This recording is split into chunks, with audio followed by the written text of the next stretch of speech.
Las venas abiertas de América Latina, por Eduardo Galeano, parte 69. El cártel financió de inmediato una furiosa campaña de desprestigio contra el ente industrial del Estado uruguayo y comenzó su tarea de extorsión y amenaza.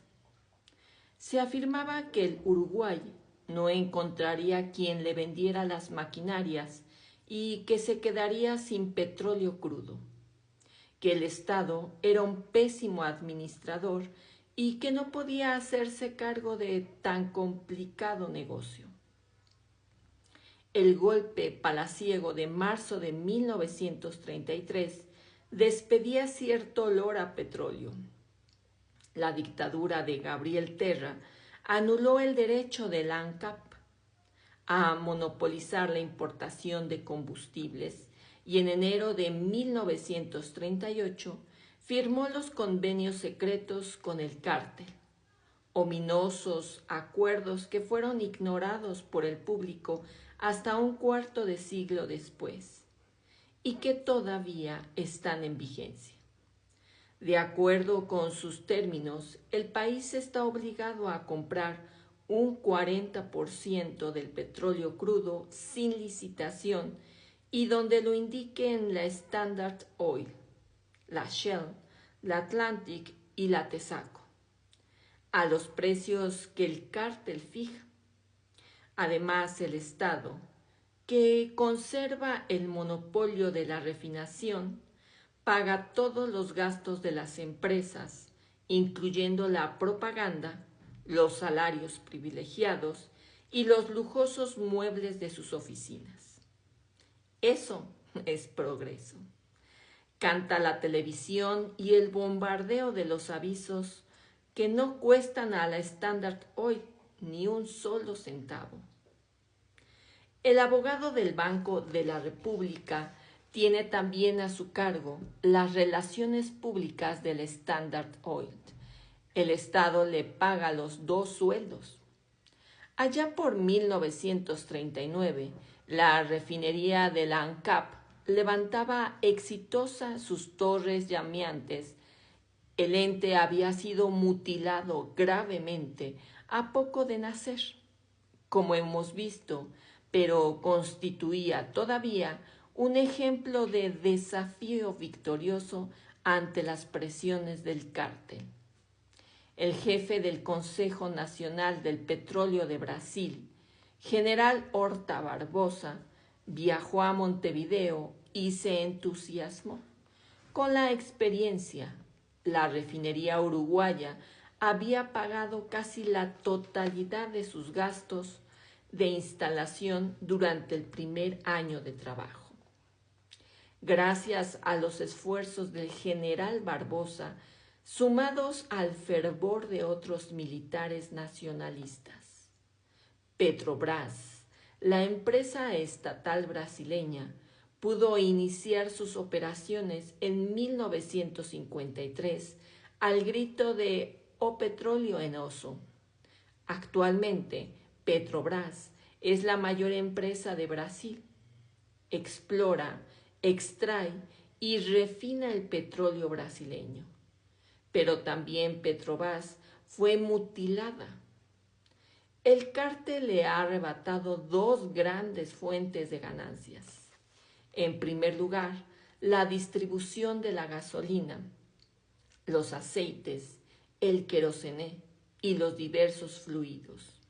Un estupendo negocio que la ESO, la Shell y la Atlantic manejan por teléfono sin mayores dificultades y con tan buen resultado que este es, después de la industria automotriz, el rubro más fuerte de la inversión norteamericana en Brasil. En segundo lugar, la industria petroquímica, generoso manantial de beneficios que ha sido desnacionalizada hace pocos años por la dictadura del mariscal Castelo Branco. Recientemente, el cartel desencadenó una estrepitosa campaña destinada a despojar a Petrobras del monopolio de la refinación. Los defensores de Petrobras recuerdan que la iniciativa privada, que tenía el campo libre, no se había ocupado del petróleo brasileño antes de 1953 y procuran devolver a la frágil memoria del público un episodio bien ilustrativo de la buena voluntad de los monopolios. En noviembre de 1960, en efecto, Petrobras encomendó a 2 técnicos brasileños que encabezarán una revisión general de los yacimientos sedimentarios del país, como resultado de sus informes. El pequeño estado nordestino de Sergipe pasó a la vanguardia en la producción de petróleo. Poco antes, en agosto, el técnico norteamericano Walter Link, que había sido el principal geólogo del Standard Oil de Nueva Jersey, había recibido del Estado brasileño $500,000 por una montaña de mapas y un extenso informe en que tachaba de inexpresiva la espesura sedimentaria de Sergipe. Hasta entonces había sido considerada de grado B y Link la rebajó a grado C. Después se supo que era de grado A. Según O'Connor, Link había trabajado todo el tiempo como un agente del Standard, de antemano resuelto a no encontrar petróleo para que Brasil continuara dependiendo de las importaciones de la filial de Rockefeller en Venezuela.